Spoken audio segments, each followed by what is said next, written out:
রাসূল পাক সাল্লাল্লাহু আলাইহি ওয়াসাল্লামের প্রতি দুরূদ মুহাব্বতের সহিত পাঠ করে নবীর ডাইরেক্ট শুনে, আর যারা দেখা দেখি পাঠ করে তাদের দুরূদ ফেরেশতারা নিয়ে গিয়ে পৌঁছে দেয়।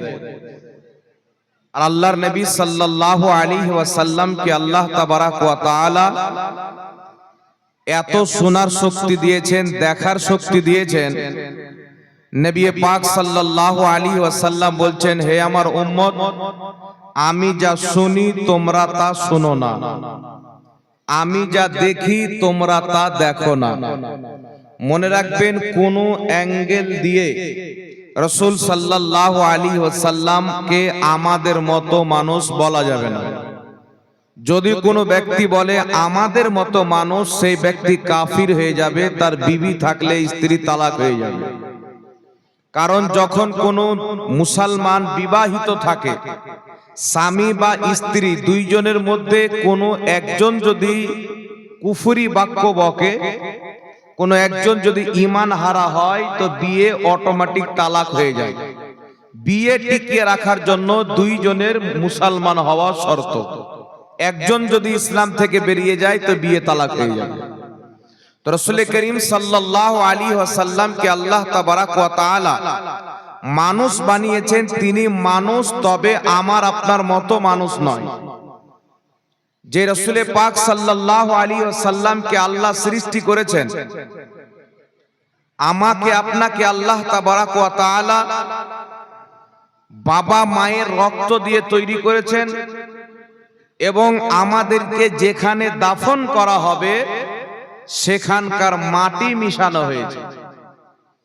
তো রাসূল আকরাম নূরে মুজাসসাম সাল্লাল্লাহু আলাইহি ওয়াসাল্লামকে আল্লাহ তাবারাক ওয়া তাআলা আমার আপনার মতো করে তৈরি করেননি। আমরা যখন দুনিয়াতে জন্মগ্রহণ করি তো আমাদের লাড়ি কাটা থাকে না, খাতনা দেওয়া থাকে না। আর আমাদের নবী দুনিয়াতে জন্মগ্রহণ করেছেন। ইমাম জালালউদ্দিন সিউতি রাহমাতুল্লাহ আলাইহি খাসাইসুল কুবরা কিতাবের মধ্যে লিখছেন, রাসূল পাক জন্মগ্রহণ করেছিলেন, তিনার লাড়িও কাটা ছিল, তিনার খাতনাও দেওয়া ছিল। জোরে বল সুবহানাল্লাহ, সুবহানাল্লাহ, সুবহানাল্লাহ। তো তিনার আশা আমাদের আশা এক নয়। মা আমিনা রাদিয়াল্লাহু তাআলা আনহা বলছেন, রাসূল পাক সাল্লাল্লাহু আলাইহি ওয়াসাল্লাম যখন জন্মগ্রহণ করবেন, আমার পেট থেকে একটা নূরের সুতি বের হলো, নূরের জ্যোতি বের হলো। সেই জ্যোতিতে সারা দুনিয়া নূরে উজ্জ্বল হয়ে গেল। আমি মা আমিনা আব্দুল্লাহর ঘরে মক্কাতে বসে শাম দেশের বড় বড় বিল্ডিং দেখে নিলাম। জোরে বল সুবহানাল্লাহ, সুবহানাল্লাহ। এই জন্য পৃথিবীর মুসলমান, আমার আপনার নবী সাল্লাল্লাহু আলাইহি সাল্লামের সৃষ্টি আলাদা, আমাদের সৃষ্টি আলাদা। আল্লাহ তাবারাক ওয়া তাআলা সর্বপ্রথম আমাদের নবী আলাইহিস সালাতু ওয়াস সালামের নূরকে সৃষ্টি করেছেন। এটাই হচ্ছে পূর্বের মুসলমানদের পুরাতন আকীদা। যখন আমেরিকা, ইসরায়েল, বার্তানিয়া মুসলমানকে ধ্বংস করার চেষ্টা করলো, প্ল্যানিং করলো, সারা পৃথিবীর ইহুদি খ্রিস্টানরা জানে মুসলমানদের সাথে অস্ত্র নিয়ে লড়াই করে পারা যাবে না। কারণ তারা কারবালার ইতিহাস পড়েছে, তারা জঙ্গে উহুদের ইতিহাস পড়েছে, জঙ্গে খান্দাকের ইতিহাস পড়েছে। 313 জন সাহাবী যাদের হাতে সকলের অস্ত্র ছিল না, 1000 কাফিরকে পরাজয় করেছেন। হাজার হাজার কাফির, একাই ইমামে হুসেন একদিকে, হাজারো ইয়াজিদি লস্কর একদিকে, আল্লাহ পাক হুসেনকে জয় দান করেছেন।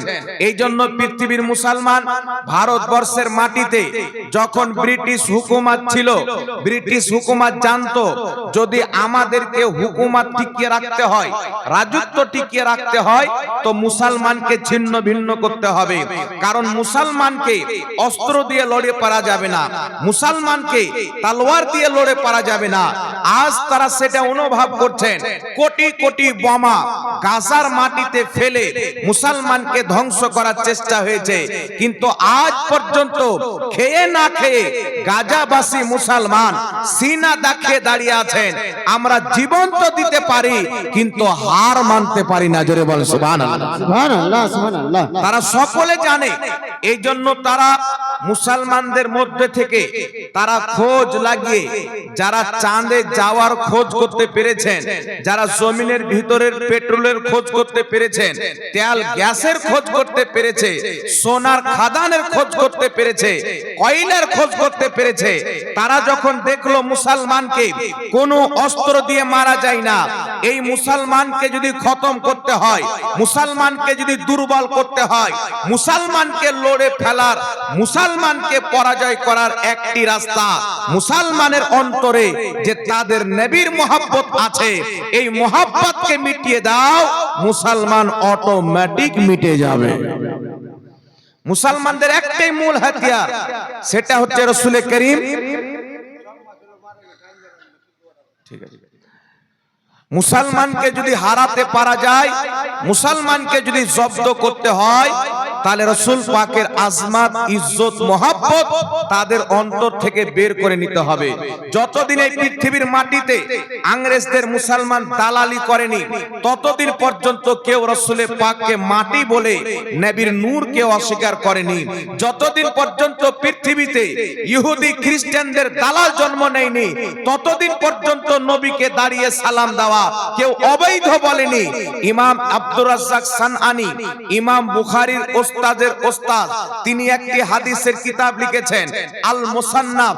সেই কিতাবের মধ্যে সহিহ সনদে হাদিস নিয়েছেন হযরতে ওমর রাদিয়াল্লাহু তাআলা আনহুর ছেলে হযরতে আব্দুল্লাহ রাদিয়াল্লাহু তাআলা আনহু সাহাবী রাসূল যখন বাড়ি থেকে কোথাও বের হতেন, সর্বপ্রথম রাসূলুল্লাহর রওজার দিকে মুখ করে নামাজের মতো ভাবে হাত বেঁধে দাঁড়িয়ে আমার নবীর প্রতি সালাত ও সালাম পাঠ করতেন, তারপরে বিদেশে যেতেন। জোরে বল সুবহানাল্লাহ। সুবহানাল্লাহ সুবহানাল্লাহ। এই জন্য পৃথিবীর মুসলমান যখন কারবালার ময়দান সংগঠিত হয়, ইমাম ইবনে কাসির রাহমাতুল্লাহ আলাইহি নিজের কিতাব আল বিদায়া ওয়ান নিহার মধ্যে লিখতেছেন, যখন কারবালার ময়দান সংগঠিত হয়ে ইমামে হুসাইনকে শহীদ করা হলো, নবী মুস্তাফার ফ্যামিলির লোক, নবী পাকের আহলে বাইতের মহিলা হযরতে যায়েনব রাদিয়াল্লাহু তাআলা আনহা কারবালার মাটিতে দাঁড়িয়ে নবী রওজার দিকে মুখ করে বলেছিলেন, ইয়া মুহাম্মাদা, ইয়া মুহাম্মাদা, হে মুহাম্মদ, তোমার প্রতি আল্লাহর ফেরেশতার সালাম,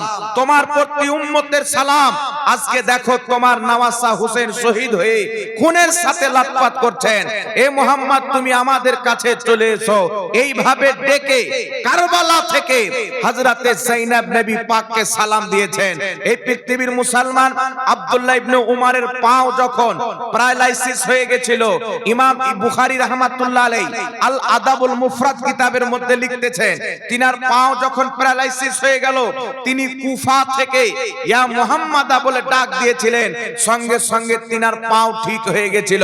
খালিদ বিন ওয়ালিদ যুদ্ধের ময়দানে গিয়েছেন, কাফিরও আল্লাহু আকবারের স্লোগান দিচ্ছেন, মুসলমানও আল্লাহু আকবারের স্লোগান দিচ্ছেন। সাহাবায়ে কেরাম চিন্তায় পড়ে গেলেন, কাফিরও বলছে আল্লাহু আকবার, মুসলমানও বলছে আল্লাহু আকবার, মারবো কাকে, ধরবো কাকে, কে বিপক্ষে কে পক্ষে বুঝতে পারা যায় না। খালিদ বিন ওয়ালিদ বলেছিলেন, মুনাফিক যখন আল্লাহু আকবারের স্লোগান দিবে, তোমরা ইয়া রাসূলুল্লাহর স্লোগান দিবে। মুনাফিক যখন আল্লাহু আকবারের স্লোগান দিবে, তোমরা ইয়া রাসূলুল্লাহর স্লোগান দিবে। আমার নবীর যুগ থেকে ইতিহাসের পাতা সাক্ষী রয়েছেন, আল্লাহু আকবার মুনাফিক বলে, ইয়া রাসূলুল্লাহ মুনাফিক বলে না। ইমাম ইবনে কাসির নিজের কিতাব আল বিদায়া ওয়ান নিহার মধ্যে লিখতেছেন, ওয়া কানা শিআরুল মুসলিমিনা ইয়াউমা ইযিন ইউনাদুনা ইয়া মুহাম্মদ ইয়া রাসূলুল্লাহ। ওই সমাতে সাহাবায়ে কেরামের যুগে মুসলমানদের আলামত ছিল, মুসলমান হওয়ার আলামত ছিল, যারা ইয়া রাসূলুল্লাহর স্লোগান দিত তাকে মুসলমান মনে করা হতো, যারা আল্লাহু আকবার বলে ইয়া রাসূলুল্লাহর স্লোগান দিত না তাকে মুনাফিক মনে করা হতো। বল সুবহানাল্লাহ। সুবহানাল্লাহ সুবহানাল্লাহ।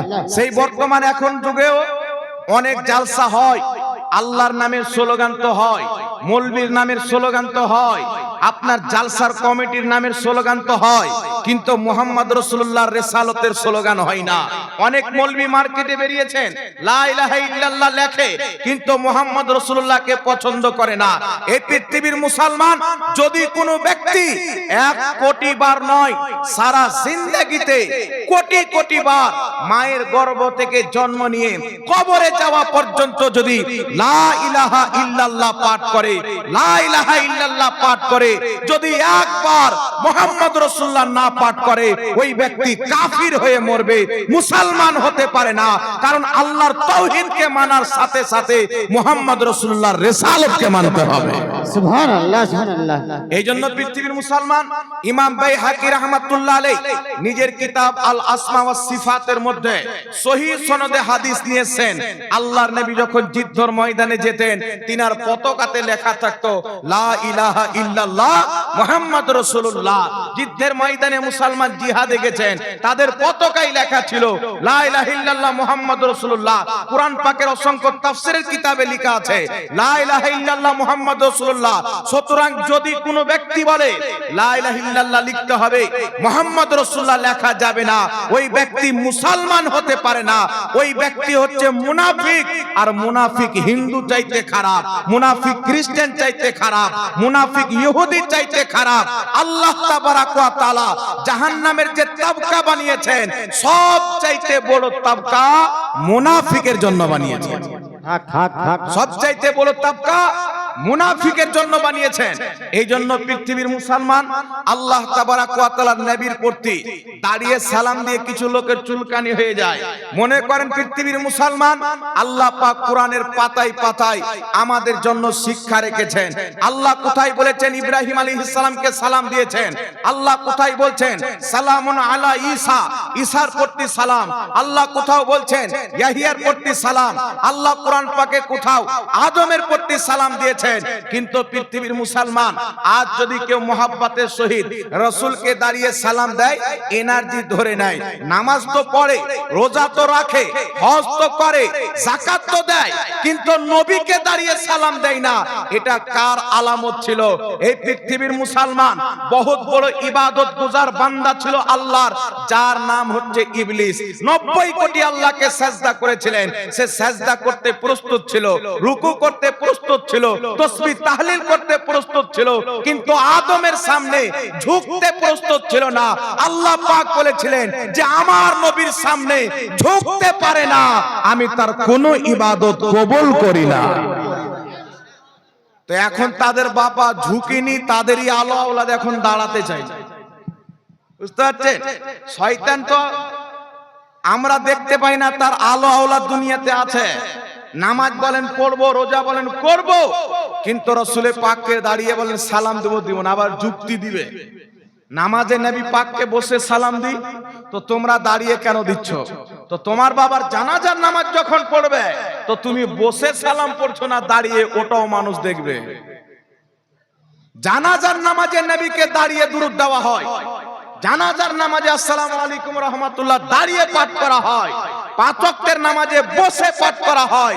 কারণ নবী মুস্তাফাকে দাঁড়িয়ে সালাম দেওয়া যায়, বসে সালাম দেওয়া যায়, বিছানায় শুয়ে শুয়ে সালাম দেওয়া যায়। বল সুবহানাল্লাহ সুবহানাল্লাহ সুবহানাল্লাহ।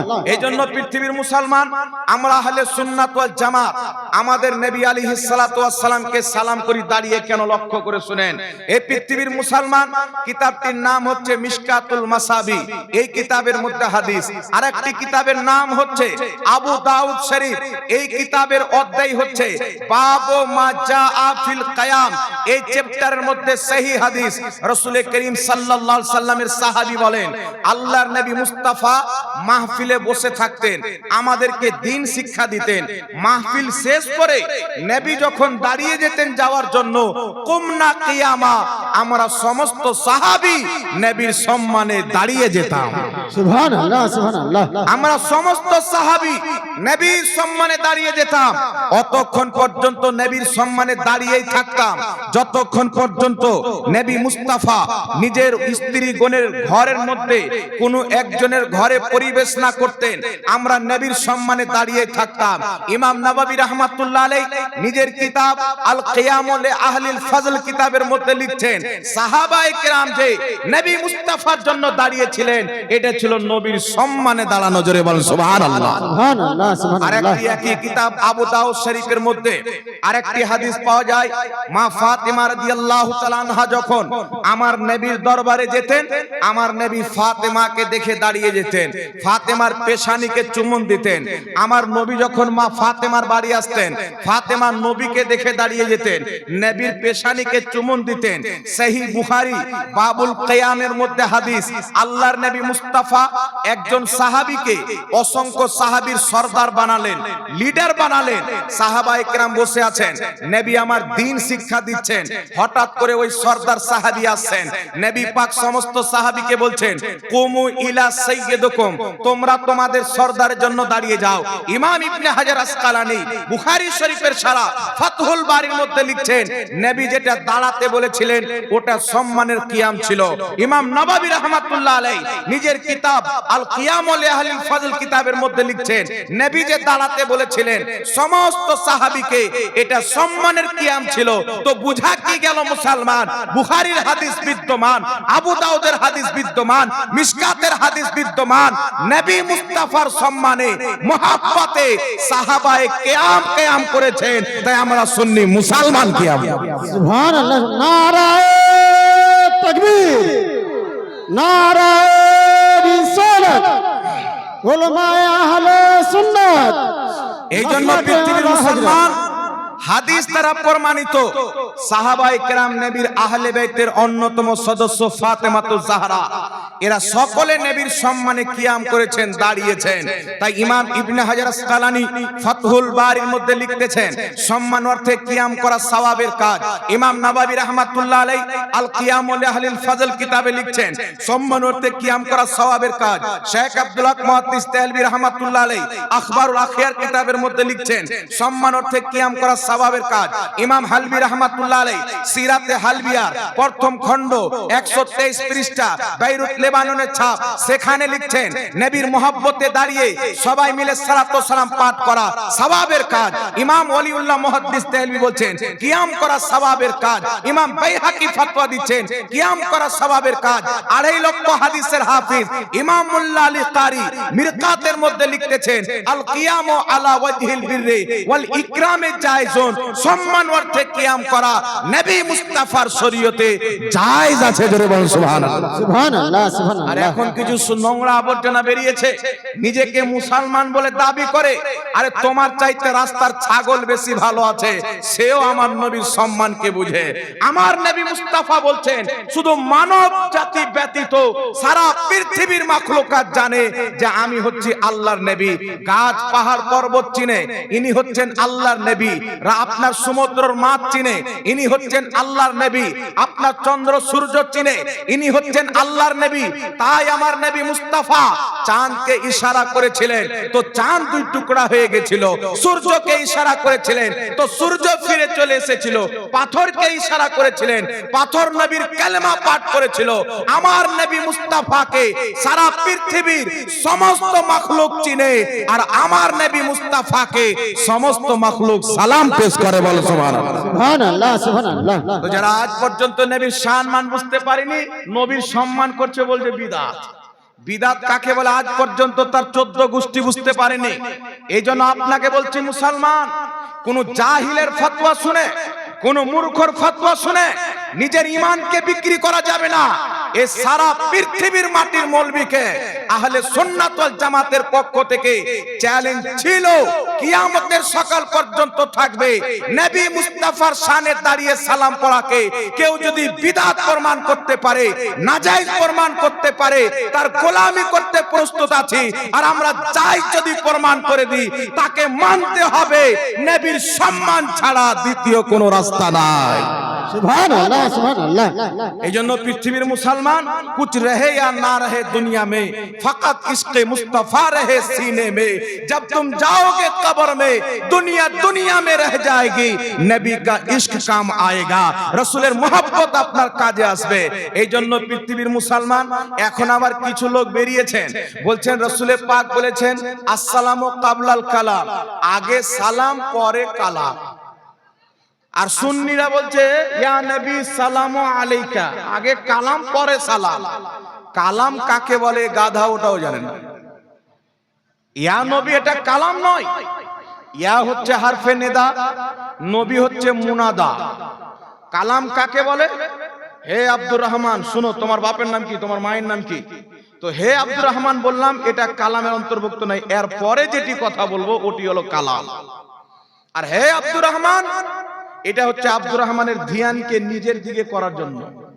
একে নেদা বলা হয় কি বলা হয় নেদা আর একটা কামাল কথা হচ্ছে দাবি হচ্ছে আমরা সহিহ হাদিস ছাড়া কিছু মানি না কিন্তু বলছে আসসালামু কাবলাল কালাম আগে সালাম পরে কালাম এই পৃথিবীর মুসলমান হাদিসটি হচ্ছে তিরমিজির মধ্যে ইমাম তিরমিজি লিখতেছেন আসসালামু কাবলাল কালাম হাদা হাদিসুন মুনকার আগে সালাম পরে কালাম এই হাদিসটা হচ্ছে মুনকার হাদিস চলেন আপনাকে সহিহ হাদিস দেখাই কিতাবটির নাম হচ্ছে শরফে মুস্তাফা 1000 বছর পূর্বের লেখা কিতাব কিতাবটির নাম হচ্ছে তারিখে জুরজান এই দুই কিতাবের মধ্যে হাদিসটি বিশুদ্ধ সনদে বর্ণিত আমার নবী মুস্তাফা সাল্লাল্লাহু আলাইহি ওয়াসাল্লামের দরবারে একদিন ইসরাইল আলাইহিস সালাম আসলেন মালকুল মউত আসলেন আসার পরে বলছেন ইয়া রাসূলুল্লাহ ইয়া হাবিবাল্লাহ আপনার আত্মা কবজ করতে চাই আল্লাহ পাক পাঠিয়েছেন আল্লাহ বলেছেন ইসরাইল আমার নবীর কাছে অনুমতি চাইবে যদি আমার নবী অনুমতি দেয়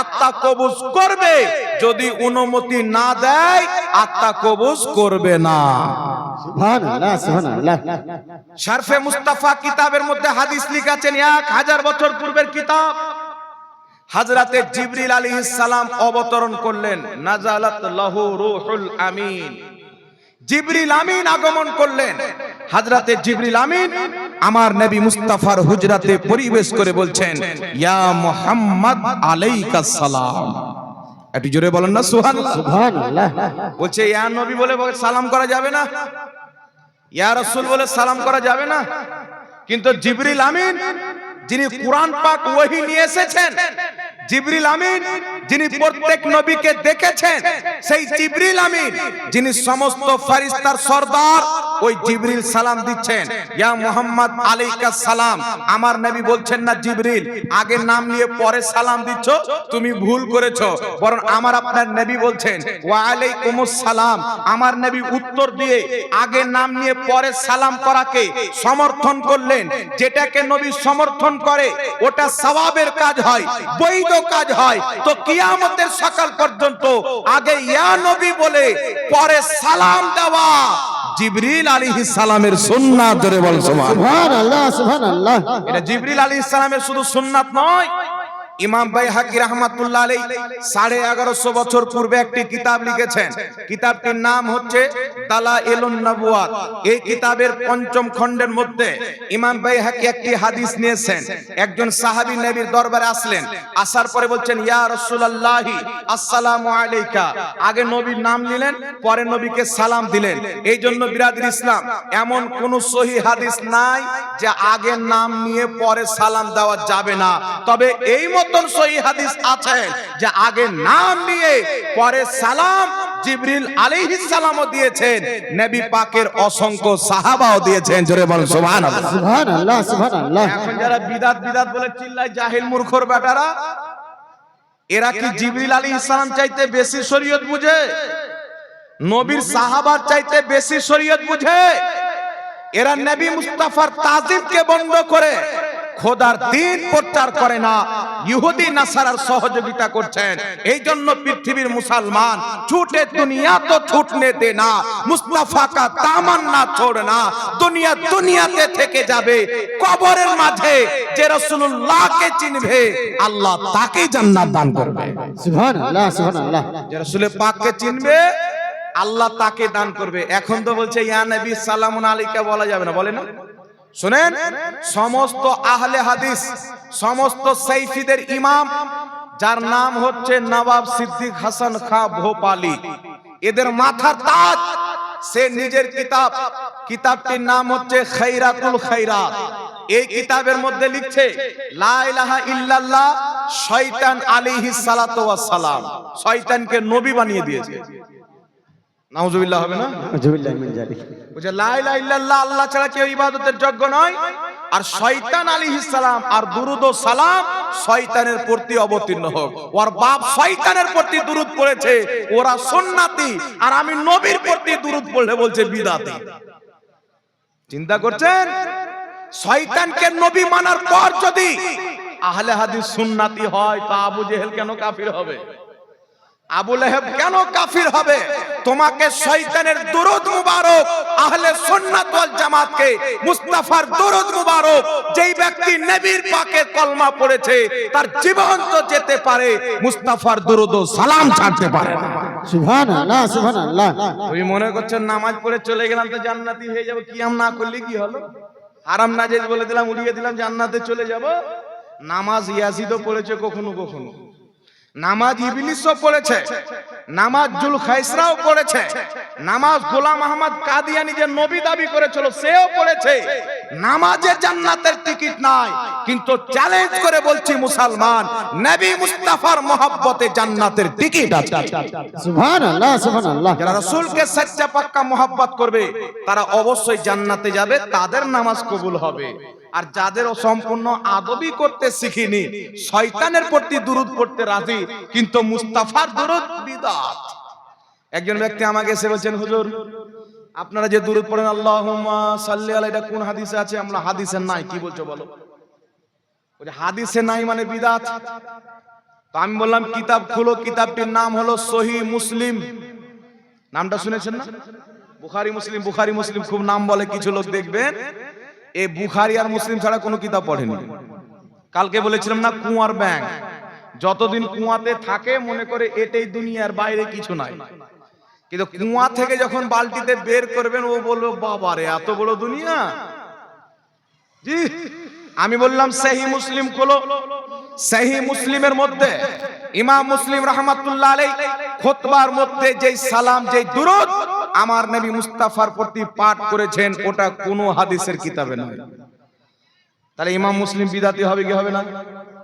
যারা বিদাত বিদাত বলে চিল্লায়, ওকে বলেন বিদাত কত প্রকার, ওর বাপও জানে না। এদের কাজ হচ্ছে পাবলিককে গুমরাহ করা। মায়ের দুধ পান করে নিয়ে আমাদের সামনে বসবে, আমাদের সামনে যদি বসে তো কালেমাও পড়তে হবে আর বিয়েটাও পড়াতে হবে। ইমাম মুসলিম রাহমাতুল্লাহ আলাইহি সহিহ মুসলিমের খুতবাতে যেই দুরূদ পাঠ করেছেন, পৃথিবীর কোন হাদিসের কিতাবে নাই, উনি নিজে বানিয়ে পাঠ করেছেন। তাহলে ইমাম মুসলিম বিদাতি হবে? উনি যদি বিদাতি হয় তো মুসলিম শরীফ পড়া বৈধ হবে? তাহলে যারা বিদাত বিদাত বলে চিল্লায়, মুসলিম শরীফ পড়ে কি পড়ে না? একে বলেন বিদাত কত প্রকার, এ শুধু একটা হাদিস পড়েছে, কুল্লু বিদাতিন দলালা, প্রত্যেক বিদাত হচ্ছে গুমরাহি, প্রত্যেক নতুন কাজ বিদাত, আর প্রত্যেক বিদাত হচ্ছে গুমরাহি। কিন্তু বিদাত কত প্রকার, বিদাত কোন সমাতে হবে, এই শিক্ষা আপনাকে কোনোদিন দিবে না। শুনেন পৃথিবীর মুসলমান, এমন বিদাত আছে যেই বিদাতটা করা হচ্ছে ওয়াজিব, এমন বিদাত আছে যেটা করা ওয়াজিব, এমন বিদাত আছে যেটা করা মুস্তাহাব, এমন বিদাত আছে যেটা করা মাকরুহ, এমন বিদাত আছে যেটা করা জায়েজ, এমন বিদাত আছে যেটা করা হারাম। পাঁচটা বিদাত আছে। আপনি বলবেন কোন কিতাবের মধ্যে আছেন? কিতাবটির নাম হচ্ছে শারহে মুসলিম। ইমাম নববী রাহমাতুল্লাহ আলাইহি শারহে মুসলিমের মধ্যে লিখেছেন। ইমাম মুল্লা আলী কারি রাহমাতুল্লাহ আলাইহি মিরকাতের মধ্যে লিখছেন। ইমাম নববী রাহমাতুল্লাহ আলাইহি কি লিখছেন? আল বিদআতু আকসামু খামসিন, বিদআত হলো 5 প্রকার। কত প্রকার? বিদআত হলো 5 প্রকার। কিছু লোক বলছে যেটা নবীর যুগে ছিল না ওটাই বিদআত। তবে এটা বুখারী শরীফ তো নবীর যুগে ছিল না রে। নবীর যুগে বুখারী ছিল? নবীর যুগ চলে যাওয়ার পর, সাহাবার যুগ চলে যাওয়ার পর, তাবির পরে বুখারী শরীফ লেখা হয়েছে, পরে মুসলিম লেখা হয়েছে, পরে তিরমিজি লেখা হয়েছে। তখন বলবেন এইগুলো ভালো কাজ। যদি না মানে যে বিদআত ভালো হয়, তাহলে ট্যাং বাড়াতে পারবে না, ট্যাং ছেটে কেটে নেওয়া হবে। ইমাম নাওয়াবী বলছেন বিদাত হলো 5 প্রকার। প্রথম হচ্ছে বিদাতে ওয়াজিবা, বিদাতে মুবাহ, বিদাতে মুস্তাহিব্বা, তারপর হচ্ছে বিদাতে মাকরুহা, তারপর হচ্ছে বিদাতে মুহাররামা। বিদাতে মুস্তাহিবাকে বিদআতে মামদুহা বলা হয়। একটি বিদাত করা ওয়াজিব, একটি মুস্তাহাব, একটি জায়েজ, একটি মাকরুহ, একটি হচ্ছে হারাম। এখন কোন বিদাত করা ওয়াজিব? কোরআন এবং হাদিস বুঝার জন্য গ্রামারের কিতাব পড়া হয়, যাকে ইলমে নহু, ইলমে সারফ বলা হয়। কোরআন হাদিস বুঝার জন্য গ্রামারের কিতাব ইলমে নহু, ইলমে সারফ পড়া হচ্ছে ওয়াজিব। এটা নবী সাহাবীর যুগে ছিল না, এটাকে বলা হয় বিদআতে ওয়াজিবা। এই বিদআত করা হচ্ছে ওয়াজিব। কথা বুঝতে পেরেছেন? এই জোরে বলেন, কথা বুঝতে পেরেছেন? তারপর আগে চলে আসেন বিদআতে মুস্তাহিব্বা কাকে বলে? যে কাজটা নবী কখনো করেছে, কখনো করেননি, বা নবী কোনোদিন করেননি, পরবর্তী উলামায়ে কেরাম পছন্দ করেছেন, ওটাকে বিদআতে মুস্তাহিব্বা বলা হয়। ওটা করলে নেকি পাওয়া যাবে, মুস্তাহাব সওয়াব পাওয়া যাবে। আর একটি বিদআতে মাকরুহা কাকে বলে? আর বিদআতে মুবাহ কাকে বলে? আপনি ট্রেনে চেপে হজ করতে যাচ্ছেন, ট্রেনে সফর করছেন, গাড়িতে সফর করছেন, এটাও বিদআত, কিন্তু এগুলো জায়েজ। তারপরে বিদআতে মাকরুহা কাকে বলে? কোন ব্যক্তি গুল ঘষে নাই, গুল ঘষে না, তো গুল ঘষাটা হারাম না মাকরুহ? জোরে বলেন। কোন লোক এত অতিরিক্ত গুল ঘষছে যে ওর মুখ দিয়ে সবসময় খালি গন্ধ বের হচ্ছে, নামাজ পড়ে যাচ্ছে তো গন্ধ, তাহলে কি হবে? গুনাহ হবে কিনা? জি হবে কি হবে না? এই জন্য এটাকে অতিরিক্ত ভাবে যারা ব্যবহার করে, এদেরকে এটা কিন্তু ব্যবহার করা চলবে না। কথা বুঝতে পারছেন কি পারেন না? এইবার চলে আসছেন বিরাদির ইসলাম, মুহাদ্দিসিনে কেরাম কি বলছেন? বিদাত ওয়াজিব হয়, বিদাত মুস্তাহাব হয়, বিদাত জায়েজ হয়, বিদাত মাকরুহ হয়। আর এখন যারা বলছে, এরা ঢালাও ভাবে বলছে, রাসূল পাক বলেছেন কুল্লু বিদাতিন দলালা, প্রত্যেক বিদাত হচ্ছে পথভ্রষ্ট, কুল্লু দলালাতিন নার, আর প্রত্যেক পথভ্রষ্ট হচ্ছে জাহান্নামে। তো সুতরাং কোনো বিদাত করা যাবে না। কিন্তু পৃথিবীর মুসলমান তাদের ঘরে যে 90 লাখ বিদাত আছে, এটা যেই দিন সামনে বসে পাটারা খুলবে সেই দিনই বুঝতে পারা যাবে। কিন্তু শুনেন পৃথিবীর মুসলমান, প্রত্যেক বিদআত খারাপ নয়। যেইগুলো বিদআত, যেইগুলো নতুন কাজ ইসলামের ক্ষতি করে, ওই প্রত্যেকটা নতুন কাজ হচ্ছে বিদআত। সুবহানাল্লাহ, সুবহানাল্লাহ। নবী বলছেন কুল্লু বিদআতিন দালালা, প্রত্যেক বিদআত গুমরাহি। ইমাম মুল্লা আলী কারি ব্যাখ্যা করছেন মিরকাতের মধ্যে, কুল্লু বিদআতিন দালালা আম মাখসুসুন, প্রত্যেক বিদআত হচ্ছে জাহান্নামী। এর অর্থ হচ্ছে প্রত্যেক খারাপ বিদআত, ভালো বিদআত নয়। নচেত আমার আপনার নবী কি বলেছেন? সহিহ মুসলিমের মধ্যে হাদিস, রাসূল পাক বলছেন মান সান্না ফিল ইসলামে সুন্নাতান হাসানাতান ফালাহু আজরুহা, যদি কোনো ব্যক্তি আমার ইসলামের মধ্যে কোনো নতুন ভালো কাজ আবিষ্কার করে, সেই ব্যক্তি নেকি পাবে।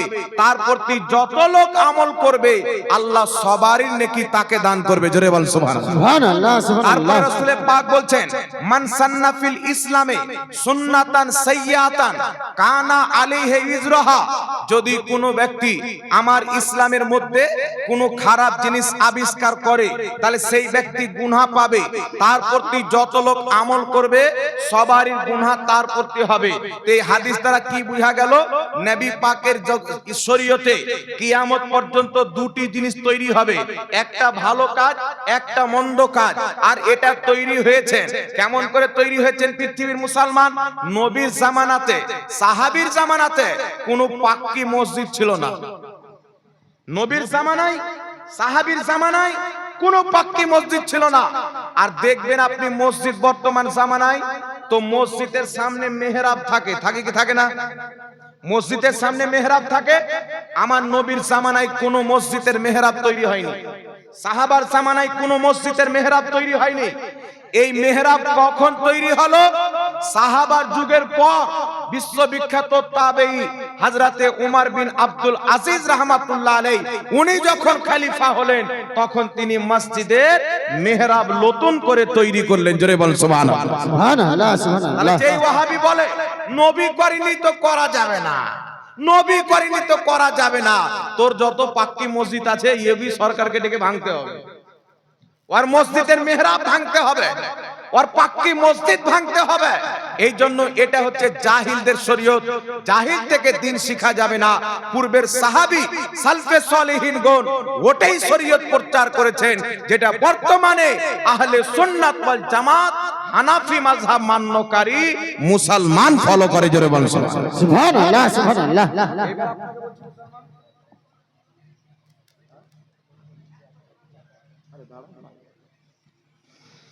এই জন্য পৃথিবীর মুসলমান সচেতন থাকতে হবে। খালি বেদাত বললি হয়ে যাবে না।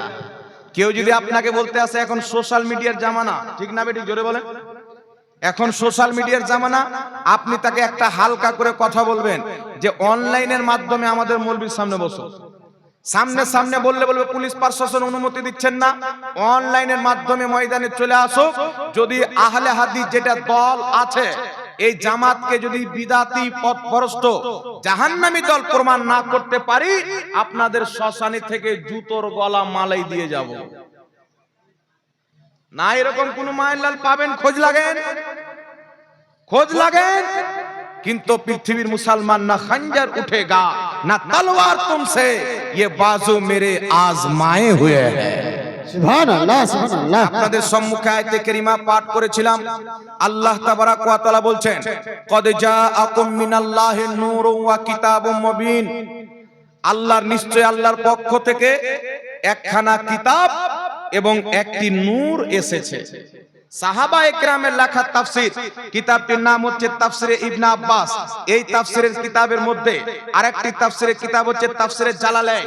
এই তাফসিরের কিতাবের মধ্যে তাফসিরে দুররে মানসুরের মধ্যে, তাফসিরে রুহুল মাআনির মধ্যে, তাফসিরে রুহুল বায়ানের মধ্যে, তাফসিরে আলুসির মধ্যে আমার জানা মতে 15টির চাইতে বেশি তাফসিরের কিতাবের মধ্যে লেখা আছে কদ জাআকুম মিনাল্লাহি নূর, ইয়ানি মুহাম্মদ সাল্লাল্লাহু আলাইহি সাল্লাম। আল্লাহ পাক বলে আমি একটা নূর পাঠিয়েছি, একটা কিতাব পাঠিয়েছি। কিতাবটা হলো কোরআন আর নূর হলো মুহাম্মদুর রাসূলুল্লাহ। সুবহানাল্লাহ, সুবহানাল্লাহ। যারা বলতে চায় নবী আমাদের মতনই মাটির তৈরি, তো নবীকে যখন তৈরি করা হয় মাটির কোনো অস্তিত্ব ছিল না। নবীকে যখন তৈরি করা হয় না সাত তবক জমিন ছিল, না সাত তবক আসমান ছিল, না নদী ছিল, না নালা ছিল। একমাত্র আল্লাহ ছাড়া কিছুই যখন ছিল না, আমার নবী মুস্তাফার নূরকে আল্লাহ সর্বপ্রথম নিজের নূরের ফেইজে তৈরি করেছেন। সুবহানাল্লাহ, সুবহানাল্লাহ, সুবহানাল্লাহ। এখন আপনাদের সম্মুখে কয়েকটি রেফারেন্স দিচ্ছি, বাবা শুনেন। সর্বপ্রথম মাখলুক হচ্ছে আমাদের নবী। আপনি যখন হাদিস পড়বেন কয়েকটি হাদিস পাওয়া যায়। কোন হাদিসে কলমকে প্রথম বলা হয়েছে, কোন হাদিসে আরশকে প্রথম বলা হয়েছে, কোন হাদিসে আকলকে প্রথম বলা হয়েছে, কোন হাদিসে নবীর নূরকে প্রথম বলা হয়েছে। আল্লাহ প্রথম কলম তৈরি করেছেন, আল্লাহ প্রথম নূর তৈরি করেছেন, আল্লাহ প্রথম আরশ তৈরি করেছেন, আল্লাহ প্রথম পানি তৈরি করেছেন, আকল তৈরি করেছেন। এই রকম বিভিন্ন রকমের হাদিস পাওয়া যায়। তাই কিছু লোক বলে যে আল্লাহ প্রথম কলম তৈরি করেছেন, কিন্তু কলম তৈরি করেছেন তো পুরো হাদিসটা পড়ো, এক জায়গাতে পড়ে তো হবে না। শুনেন পৃথিবীর মুসলমান, আল্লাহ তাবারাক ওয়া তাআলা সর্বপ্রথম